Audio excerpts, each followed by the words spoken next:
Hello नमस्कार दोस्तों, मैं हूं राजीव और आप देख रहे हैं झारखंड अपडेट।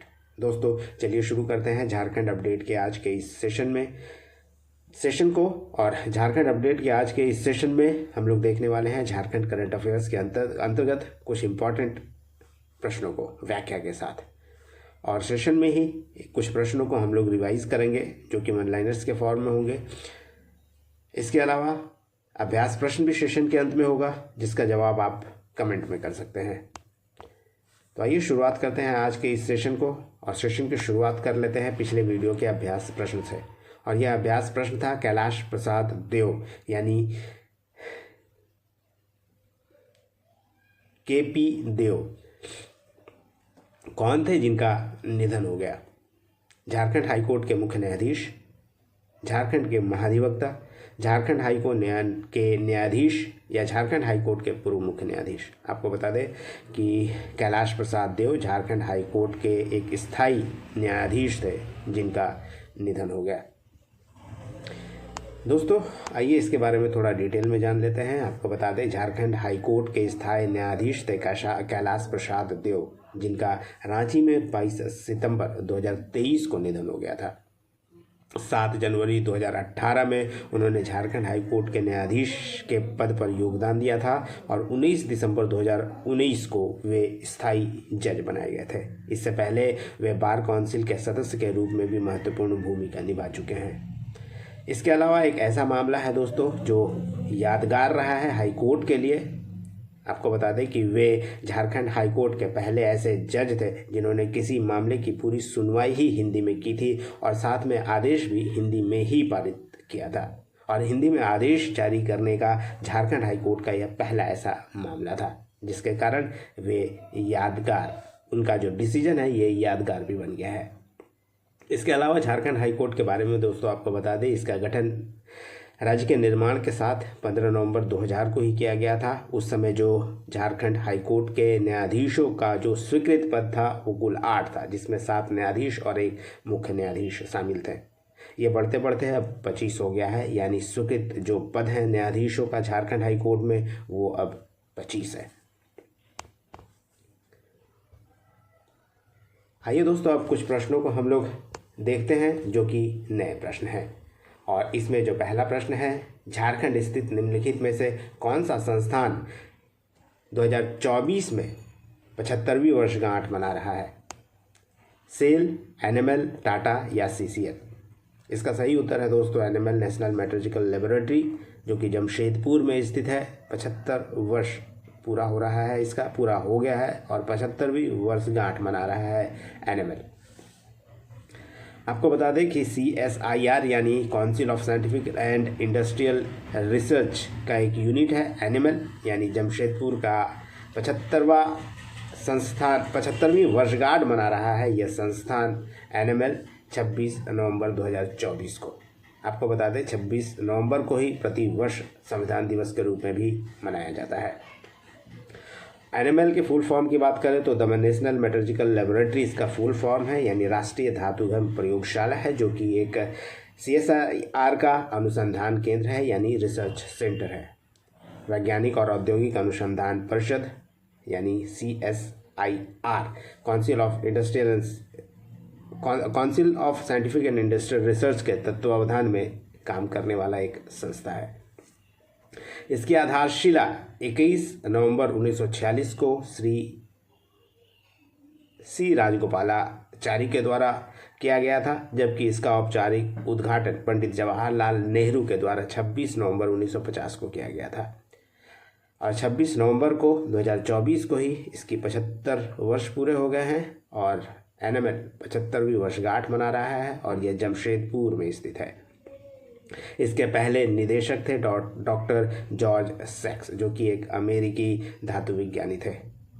और इसके अलावा इसी अवसर पर यानी प्लेटिनम जुबली यानी 75वीं वर्षगांठ जब एनएमएल बना रहा था उसी समय झारखंड के जमशेदपुर में ही मैग्नीशियम धातु संयंत्र की आधारशिला भी रखी गई, यानी देश का पहला मैग्नीशियम जो प्लांट है उसकी स्थापना भी की जा रही है जमशेदपुर में ही, जिसकी आधारशिला रखी गई है नीलडी जमशेदपुर में।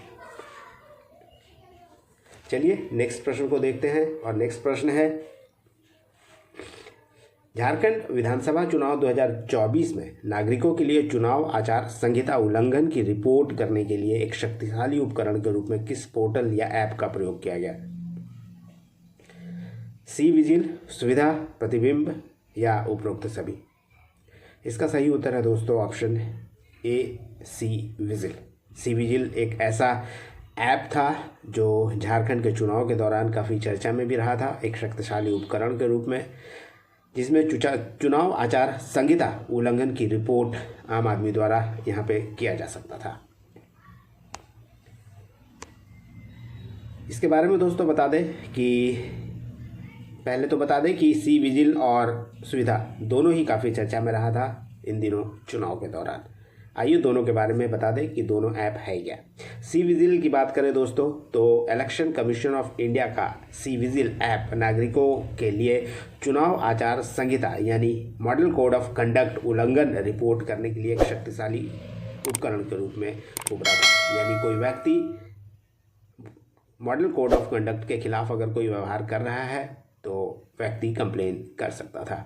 सी विजिल चुनावी राज्य में किसी भी व्यक्ति को आदर्श आचार संहिता यानी मॉडल कोड ऑफ कंडक्ट के उल्लंघन की सूचना देने के लिए एक प्रदान किया गया एक ऐप था, जो चुनाव की घोषणा की तिथि से प्रभावी हुआ और मतदान के एक दिन बाद तक जारी रहा था। इस दौरान कोई भी व्यक्ति आचार संहिता का उल्लंघन करता अगर पाया जाता है, यानी कोई भी कैंडिडेट आचार संहिता का उल्लंघन करता पाया जाता है, तो उसके खिलाफ सूचना दी जा सकती थी आम व्यक्तियों के द्वारा या आम नागरिकों के द्वारा।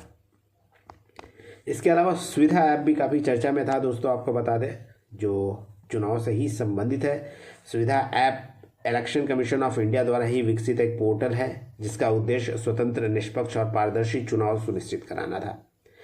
इस ऐप के माध्यम से कोई भी जो कैंडिडेट है अपने लिए रैलियां आयोजित करने के लिए परमिशन मांग सकता था, अस्थायी पार्टी कार्यालय खोलने, घर घर जाकर प्रचार करने, वीडियो वैन, हेलीकॉप्टर, वाहन परमिट प्राप्त करने और पर्चे बांटने की अनुमति प्रदान करने वाला ये पोर्टल था, जो कैंडिडेट के लिए काफ़ी फायदेमंद साबित हुआ और काफ़ी सुविधाजनक हो गया कैंडिडेट के लिए किसी भी तरह का परमिशन चुनाव आयोग से मांगने के संबंध में दोस्तों।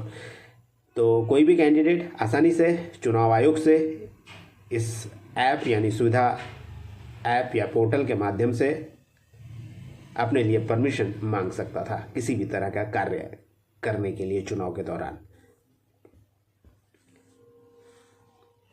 नेक्स्ट प्रश्न है, झारखंड विधानसभा चुनाव 2024 में जिस भी सामान्य प्रत्याशी की जमानत जब्त हुई उसकी कितनी जमानत राशि जब्त हुई है?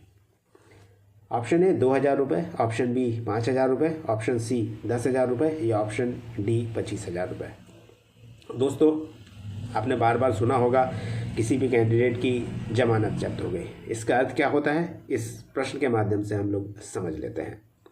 वैसे बता दें सबसे पहले कि इसका उत्तर जो है 10,000 रुपये है। यानी किसी व्यक्ति का अगर जमानत जब्त हुआ है विधानसभा में, इसका अर्थ ये हुआ जो उसने जमानत राशि 10,000 रुपये जमा किया था वो उसे वापस नहीं किया जाएगा।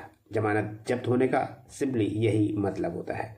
वैसे आइए इसके बारे में भी आपको डिटेल में बता दें कि झारखंड में या देश में जो चुनाव होते हैं, लोकसभा या विधानसभा का या राष्ट्रपति चुनाव या उपराष्ट्रपति चुनाव होता है, उसके लिए तो जमानत राशि क्या होती है और क्या क्या क्राइटेरिया है इसके लिए आपको बता दें। लोकसभा और विधानसभा चुनाव में सामान्य वर्ग और SC ST के उम्मीदवारों के लिए अलग अलग जमानत राशि जो है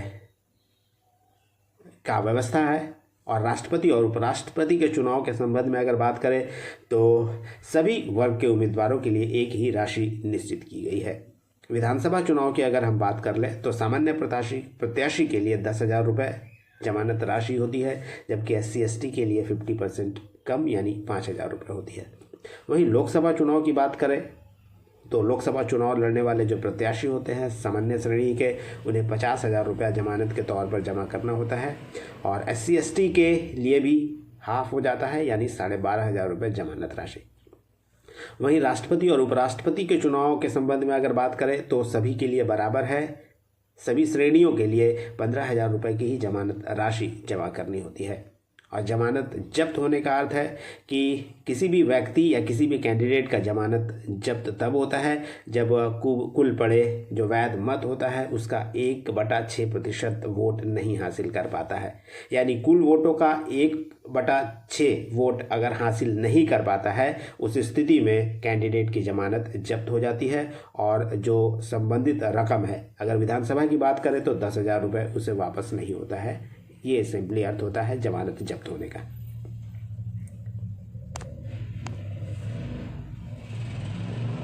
इसके अलावा कुछ इम्पॉर्टेंट पॉइंट है जो चुनाव के दौरान और बाद में देखने को मिला, जो इम्पॉर्टेंट है एग्जामिनेशन पॉइंट ऑफ व्यू से भी, उसे भी जान लीजिए। आपको बता दें कि झारखंड विधानसभा में जो चुनाव हुआ 2024 में कुल मतदान यहाँ लगभग 68% हुआ है, जबकि 2019 में 67% था, यानी आधा प्रतिशत इस बार ज़्यादा मतदान दर्ज किया गया है।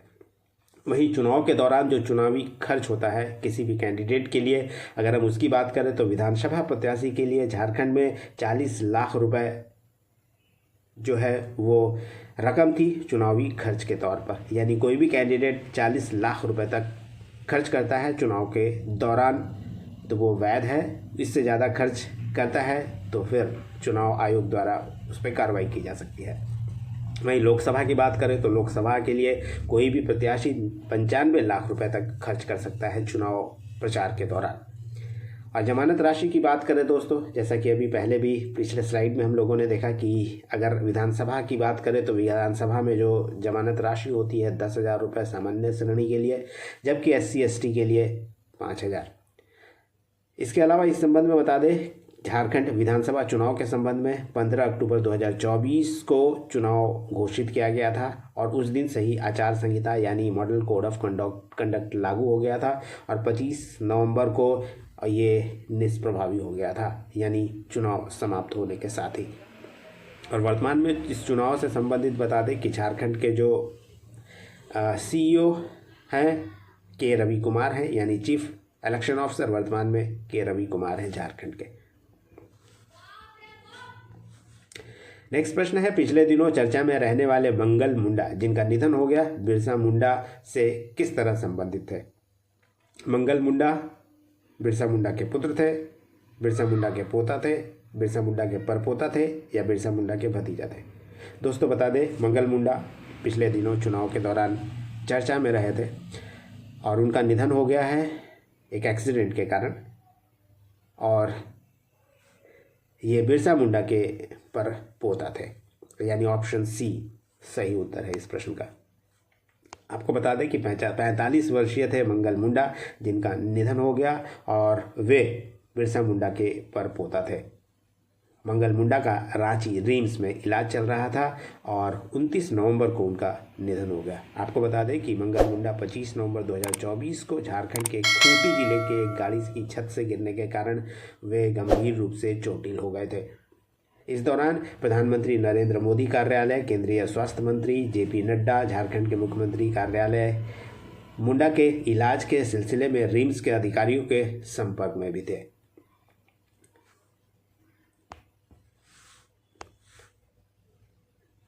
नेक्स्ट प्रश्न है जो कि आज का 5वां प्रश्न है, झारखंड के किस थाने को देश के सर्वश्रेष्ठ 3 थानों में शामिल किया गया है? जमुआ, निमिया घाट, गांडे या डुमरी? झारखंड के 3 सर्वश्रेष्ठ थाने में, देश के 3 सर्वश्रेष्ठ थाने में दोस्तों बता दें झारखंड का गिरिडीह का निमिया घाट थाना भी शामिल है, जिसे सम्मानित किया गया है केंद्रीय गृह मंत्री अमित शाह के द्वारा, यानी ऑप्शन B इसका सही उत्तर है। आपको बता दें देश के जो सर्वश्रेष्ठ 3 थानों का चयन किया गया है उसमें से एक झारखंड का निमिया घाट थाना भी है जो गिरिडीह जिले में स्थित एक थाना है। आपको बता दें 2024 के लिए 29 नवंबर 2024 को पुरस्कृत किया गया है इस थाने को। भुवनेश्वर में 3 दिवसीय DGP सम्मेलन का आयोजन किया गया था। उसी दौरान निमिया घाट थाना के थाना प्रभारी राणा जंग बहादुर सिंह को केंद्रीय गृह मंत्री अमित शाह के द्वारा सम्मानित किया गया। और यह सम्मान गृह मंत्रालय की ओर से देश के सर्वश्रेष्ठ थानों को दिया जाता है। और इस वर्ष 3 थानों को दिया गया है, देश के सर्वश्रेष्ठ 3 थानों को, जिसमें से गिरिडीह का या निमिया घाट थाना भी है। आपको बता दें कई सारे क्राइटेरिया है जिसके आधार पर किसी भी थाना को बेस्ट थाना के रूप में चयनित किया जाता है। उसमें कई तरह के जो क्राइटेरिया है उसे देखा जाता है, जैसे आम जनता से पुलिस का व्यवहार कैसा है, थाने की साफ़ सफाई कैसी है, शिकायतकर्ताओं के लिए सुविधाएं, पुलिसकर्मियों के लिए फिटनेस की सुविधाएं, दिव्यांगों के लिए रैंप की सुविधा, सीसीटीवी और फायर सेफ्टी की व्यवस्था, कैंटीन की व्यवस्था, हाजत की सुविधाओं समेत अन्य मानकों पर खरा उतरने वाले जो थाने होते हैं उन्हें ही यह अवार्ड से सम्मानित किया जाता है। दोस्तों चलिए अब कुछ प्रश्नों को हम लोग रिवाइज कर लेते हैं। पुराने प्रश्न हैं और आज हम लोग कुछ ऐसे व्यक्तियों के बारे में जान लेते हैं जो झारखंड से संबंधित थे, उनका निधन हो गया है। अधिकतर दोस्तों बता दें कि 2023 के दौरान जिनका निधन हो गया है वे लोग इसमें शामिल किए गए हैं, यानी उन लोगों की आज हम चर्चा करेंगे। सबसे पहले जानते हैं डॉक्टर प्रवीण उरांव के बारे में, जो कि झारखंड के एक आंदोलनकारी थे, सरना प्रार्थना सभा के राष्ट्रीय धर्मगुरु यानी राष्ट्रीय सरना धर्मगुरु थे।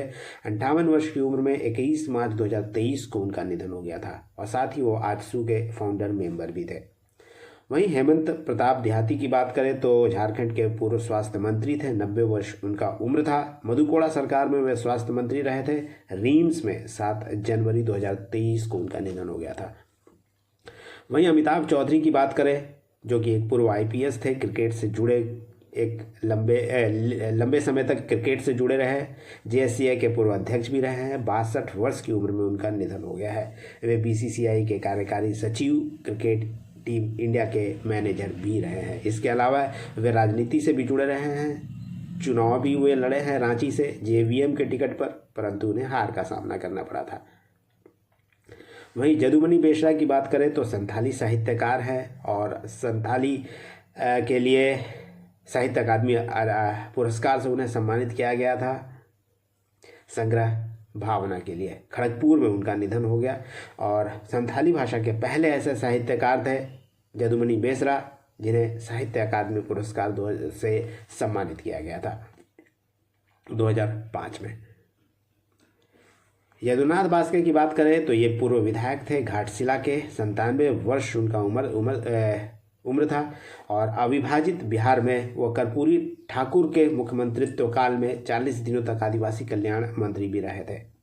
वहीं विश्वंबर नाथ पांडे की बात करें तो रांची कॉलेज के पूर्व प्राचार्य, अर्थशास्त्र के सेवानिवृत्त प्राध्यापक व हिंदी, अंग्रेजी और संस्कृत के विद्वान थे। 94 वर्ष की उम्र में उनका निधन हो गया। रांची विश्वविद्यालय रांची, विनोबा भावे विश्वविद्यालय हजारीबाग के कुलगीत के रचनाकार के रूप में भी उन्हें जाना जाता है। इसके अलावा के शंकर नारायणन की बात करें जो कि झारखंड के पूर्व राज्यपाल थे और कांग्रेस के एक सीनियर लीडर थे, उनका भी निधन हो गया केरल में। उनका उम्र 89 वर्ष था और कार्यकाल था 2009 से 2010, यानी 24 जुलाई 2009 से 21 जनवरी 2010 तक वे झारखंड के राज्यपाल रहे थे। वहीं शिवा महतो की बात करें तो डुमरी विधानसभा से 3 बार वो विधायक रहे हैं और जेएमएम के संस्थापक सदस्य भी रहे हैं। 104 वर्ष उनका उम्र था जब उनका निधन हुआ। झारखंड राज्य के आंदोलन में भी उनकी अग्रणी भूमिका रही थी और पूर्व शिक्षा मंत्री जिनका निधन हो गया जगन्नाथ महतो, उनके राजनीतिक गुरु के तौर पर भी शिवा महतो जाने जाते हैं। वहीं डॉक्टर रमेश शरण की बात करें जो कि एक प्रसिद्ध अर्थशास्त्री और विनोबा भावे विश्वविद्यालय के पूर्व वीसी रहे थे, उनका भी निधन 9 जुलाई 2024 को हो गया। राजा राम सोरेन शिबू सोरेन के बड़े भाई थे, उनका निधन 2024 अप्रैल में हो गया। गोमोस्ता प्रसाद सोरेन झारखंड आंदोलन में एनी होरो के साथ सक्रिय भूमिका निभाने वाले एक प्रमुख नेता थे और संथाली भाषा का विख्यात लेखक थे। 8 अप्रैल 2023 को यानी पिछले वर्ष इनका निधन हो गया था। वहीं गोवर्धन नायक की बात करें तो पश्चिमी सिंहभूम जिले के निवासी थे, मझगांव के पूर्व विधायक और बिहार में आदिवासी कल्याण मंत्री रहे हैं गोवर्धन नायक, जिनका 16 नवंबर 2023 को निधन हो गया था। तो यह था दोस्तों कुछ रिविजन से संबंधित कुछ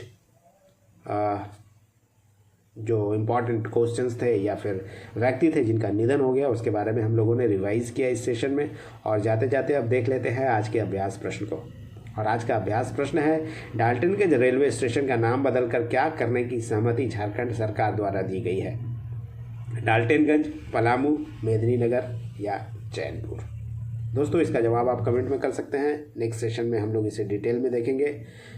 फिर मिलते हैं नेक्स्ट सेशन में, तब तक जुड़े रहिए, देखते रहिए Jharkhand current affairs, Jharkhand update के इस चैनल में। धन्यवाद दोस्तों।